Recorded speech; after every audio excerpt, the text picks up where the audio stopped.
ఏం చేస్తుంటారు పెద్ద మీరు? మేమేం చేస్తాం, వ్యవసాయం చేసుకునేవాడిని. వ్యవసాయం చేస్తావా? ఎంత పొలం? పొలమే లేదు, ఇక వచ్చిన ఉన్న పొలం ఎవరో దళిత భూస్వాములు వచ్చి ఆక్రమిస్తానికి ప్రయత్నం చేస్తున్నారు. ఎప్పటి దాని నుంచి ఏది ఈ ఆక్రమణ? ఆక్రమణ అంతా ఒక నెల అవుతుంది, వాళ్ళు మొదలుపెట్టా ఒక నెల అవుతుంది. ఆ, అక్కడ వాళ్ళు దౌర్జన్యం ఎక్కువైంది కాబట్టి మేము ఏదన్నా అర్థం వచ్చినా ఎస్ఐ బస్ఐ మమ్మల్ని ఏమో ఆమోదిస్తుంది కాబట్టి మనం చేసేది ఏమీ లేదని చెప్పి వదిలిపెట్టి జగన్ గారిని నన్ను కలిస్తే ఆయన ఏదైనా కోర్టు కన్నా వేసి మనకేమైనా చూపిస్తారని వచ్చాం. అధికారంలో ఉన్న వాళ్ళని వదిలేసి జగన్ దగ్గరికి వస్తే ఏం చేస్తాడంట?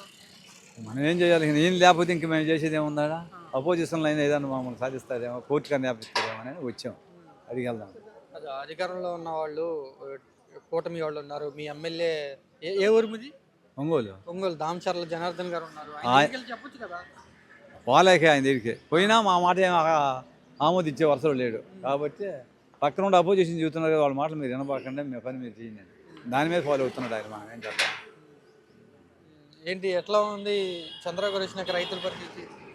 రైతుల పరిస్థితి ఎట్లా ఉంది చంద్రబాబు గారు వచ్చాక? అది ఏముందలే, ఆయన నచ్చితే వాళ్ళకి నడుస్తున్నాం, మనకి నచ్చినప్పుడు మనం మాట చెప్పుకుంటాం.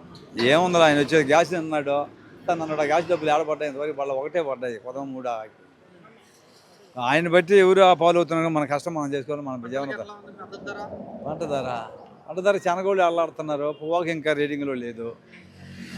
మేము వేసిన వడ్లేదు ఒక రకమైన వడ్లు అయితే 1370, ఆయన జగన్ గారు ఇచ్చిన వడ్లు అయితే 1600 మీద చేరుతూగుతున్నాయి.